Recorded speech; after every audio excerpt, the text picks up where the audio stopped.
संतों के संग मन लाग रे, संतों के संग मन लाग रे, तेरी अच्छी बनेगी।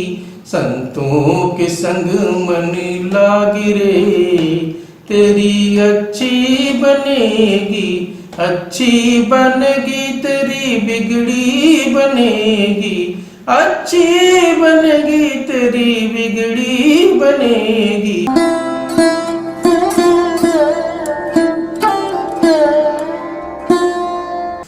आप सभी को प्रणाम। सत्य सनातन की जय। ईश्वर की असीम अनुकंपा से, गुरु महाराज के असीम अनुकंपा से हम सभी लोगों को भगवत चर्चा करने का परम सौभाग्य प्राप्त होता है, हो रहा है। गुरु वंदना कर लेते हैं।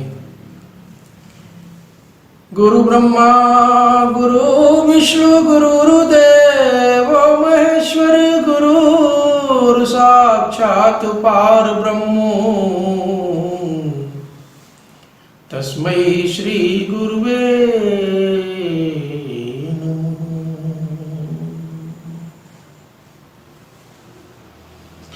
आज हम लोग श्री रामचरितमानस के बालकांड के उस कथा को लेके आगे चलेंगे, राम कथा को। इसमें आप देखेंगे कि किस प्रकार से अहिल्या का उद्धार होता है। अब शुरुआत यहाँ से होती है कि विश्वामित्र मुनि जी आते हैं, महाराज दशरथ से उनको, उनके दोनों पुत्रों को मांगते हैं। महाराज दशरथ के ऊपर जो माया घेरी रहती है, उस माया के आवरण को हटाने में विश्वामित्र मुनि जी को बड़ी मेहनत करनी पड़ती है, क्योंकि वो तो ब्रह्म ज्ञानी थे, आत्मज्ञानी थे। वो जानते थे कि ये तो ब्रह्मांड के मालिक है, नियंता है, ये जो चाहेंगे सो कर सकते हैं। और इस धरती पे उसी लिए आए हैं कि संतों का वो उद्धार करें। ये समझा करके ले आते हैं। बड़े भक्ति भाव युगल से, मन आनंद ही आनंद है, अपनी कुटिया में ले आते हैं। और जो कंद मूल फल, देखिए शब्दों पे ध्यान दीजिए, कंद मूल फल, बहुत साधारण सी चीज वो प्रेम से देते हैं। और भगवान उसको खा करके आनंदित वो भी होते हैं। उनके प्रेम को देख रहे हैं विश्वामित्र मुनि जी के। और सुबह होती है। अब देखिए यहाँ भी देखिए, पहले भी कहा कि माता पिता और गुरु, और यहाँ पे विश्वामित्र उनके एक मार्गदर्शक हैं, बड़े हैं। उनका भी सोते समय पैर दबा के ही वो सोते हैं, मुनि का, विश्वामित्र मुनि का।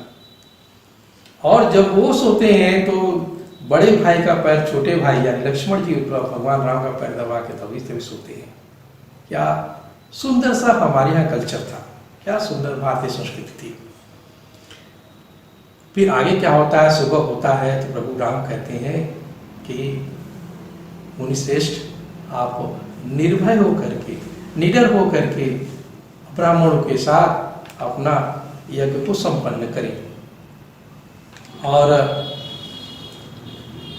सभी मुनि, सभी ब्राह्मण हर्षोल्लासित होकर के अपना ये कार्य जब प्रारंभ करते हैं। अब उधर देखिए क्या होता है। अब जैसे मान लीजिए कि अब आज के इस कलयुग में कोई माफिया, बहुत बड़ा माफिया है, उसने किसी बाजार में किसी दुकानदार को ये कह दिया कि तुम ये काम मत करना, करोगे तो तुम्हें जो है तुम्हारा सर्वनाश कर देंगे। उसी प्रकार से वो डर, वो भय, जिसको देख करके लोग डर थर-थर कांपने लगते थे, उसी प्रकार से मारीच जैसे राक्षस का भय था, व्याप्त था मुनियों के बीच में और ब्राह्मणों के बीच में। वो डर के मारे अपना मतलब जो प्रक्रिया है वो भी नहीं संपन्न कर पाते थे यज्ञ वगैरह में। तो अब यहाँ तो कालों के काल महाप्रभु पहले ही से मौजूद हो गए। अब मारीच को जो पता चलता है वो भीम का अतिकाय मारे गुस्से के चलता है कि मैंने मना किया था इन मुनियों को, फिर भी ये यज्ञ कर रहे हैं। और मारे क्रोधित होकर के आता है। तो उसका तो काल आ गया था। जैसे ही भगवान के पास आता है, अब आप सोचिए जिसमें ऐसा बाढ़ लिया जिसमें कोई नुकीलापन भी नहीं था। भगवान को पहले डराता होता है तो भगवान हंसते हुए उसको एक बाढ़ खींच के मारते हैं, और वो बाढ़ लगते ही वो 100 योजन की दूरी यानी समुद्र के उस पार गिर जाता है जहां से कि एक भूमिका बननी है रावण वध की, उधर जाके गिरता है वो। अब मारीच के मरने के बाद सुबाहु वैसा ही पहाड़ की तरह जिसका भय था समाज में, वो भी आता है। अब भगवान राम उसे भी मारते हैं। उसके सामने जो उसकी सेना होती है, यानी जो उनके चप्पो लोग होते हैं, उन सबको लक्ष्मण जी ने यूं ही मार डाला। अब ये बड़ा सुंदर एक समाज में सभ्यता आ जाती है, और सारे ऋषिगण, सारे मुनि, सारे ब्राह्मण अपना जो धर्मार्थ यज्ञ हवन पूजा पाठ होता था वो अपना वहाँ करने लगे। अब विश्वामित्र मुनि के कान में ये आवाज आती है कि भाई जनक जी क्या धनुष यज्ञ हो रहा है, और वहां से उनको बुलावा भी था कि भाई मुनियों ब्राह्मणों को वहां पे आना है। तो वो भगवान राम से और लक्ष्मण से कहते हैं कि देखो भाई वहां चलना है धनुष यज्ञ में हम सभी लोगों को। तो अब वो तो सारी लीला ही चल रही थी, तो ये भगवान राम प्रसन्न होकर कहते हैं ठीक है चलिए चलते हैं हम लोग सभी लोग वहाँ पर चलते हैं। तो रास्ते में एक चीज दिखाई पड़ती है जो पत्थर की मूर्ति रखी हुई थी। भगवान आप जानते थे कि अहिल्या है, इसका उद्धार करना है, लेकिन फिर भी ऋषि से पूछते हैं कि मुनिवर बताइए है कौन। तो तुलसीदास जी महाराज इसको इस प्रकार से लिखते हैं कि विश्वामित्र क्या कहते हैं। विश्वामित्र कह रहे हैं कि गौतम नारी श्राप बस उपल देह धरि धीर, चरण कमल रज चाहती कृपा करऊं रघुवीर।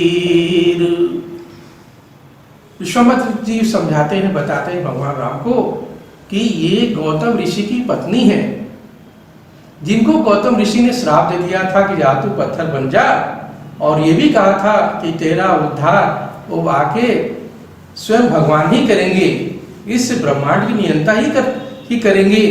और प्रभु ये आपके चरण का रज चाहती है, और जैसे ही आपके चरण का रज मिलेगा ये इसका उद्धार हो जाएगा।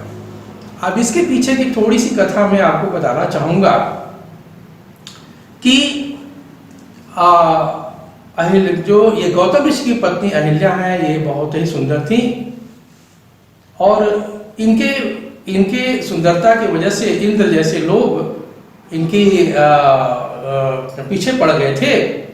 और वो इंद्र ने क्या किया कि गौतम ऋषि का रूप पकड़ करके अहिल्या के सामने खड़े होते हैं, और कुछ बातचीत ही खाली होती है। उसी समय गौतम ऋषि आ जाते हैं, तो इंद्र तो डर के मारे भाग जाते हैं अपना, और फिर वहीं पे ये श्राप देते हैं कि जा तू जब पर पुरुष के साथ बातचीत कर रही है तो तेरा सर्वनाश हो जाए और तू पत्थर बन जा। ये कहानी है। और तो अब देखिए भगवान राम जैसे ही अब वो तो सब जान रहे हैं, जाते हैं अपने चरणों की धूली उसको देते हैं, यानी टच करते हैं पैरों से, और वो पत्थर जो क्या होती है वो अहिल्या नारी बन के सामने प्रकट हो जाती है। अहिल्या नारी हिंदू परंपरा के अनुसार सृष्टि की पवित्रतम 5 कन्याओं में से एक उनका भी नाम आता है। इनको बड़े आदर सम्मान के साथ नाम लिया जाता है। और वो अब जानते ही हैं कि आगे क्या होगा, कि वो रोने लगती है। जन्म से इंतजार कर रही थी, कई जन्मों से इंतजार कर रही थी। वो कहती है रो करके कि प्रभु जो हमारे पति ने, जो गौतम ऋषि जी से हमें जो श्राप दिया था, आपके बड़े बड़े ऋषि मुनि को दर्शन नहीं होता, आज उसी श्राप की वजह से आपको दर्शन हुआ, मैं धन्य हो गई। और चरणों में लिपटी रहती है, रो रही है, और ये उनकी वंदना भी करती। क्या करती है, तुलसीदास जी महाराज ने लिखा परसत पद पावन, शोक न सावन, प्रगट भई तप पुंज सही, देखत रघुनायक जन सुखदायक, सन्मुख होई कर जोरी रही, अति प्रेम अधीरा पुलक शरीरा, मुख नहीं आवई बचैन कही, अतिशय बड़ भागी चरणन लागी, जुगल नयन जलधार बही। ऐसा करके वो विनती कर रही है और परमानंद में मग्न हो जाती है और इतनी आनंदित होती है, कहती है प्रभु मेरा तो जन्म सफल हो गया, आपका दर्शन हो गया। अब इसके आगे कथा हम आपको अगले एपिसोड में बताएंगे। एक छोटा सा भजन। संतों के संग मन लाग रे, संतों के संग मन लाग रे, तेरी अच्छी बनेगी, संतों के संग मन लाग रे, तेरी अच्छी बनेगी, अच्छी बनेगी तेरी बिगड़ी बनेगी, अच्छी बनेगी तेरी बिगड़ी बनेगी, संतों के संग मन लाग रे, तेरी बिगड़ी बनेगी, शबरी की बन गई अहिल्या की बन गई, शबरी की बन गई अहिल्या की बन गई, पत्थर से बन गई नारी रे, पत्थर से बन गई नारी रे, तेरी बिगड़ी बनेगी, संतों के संग मन लाग रे, तेरी बिगड़ी बनेगी। जय श्री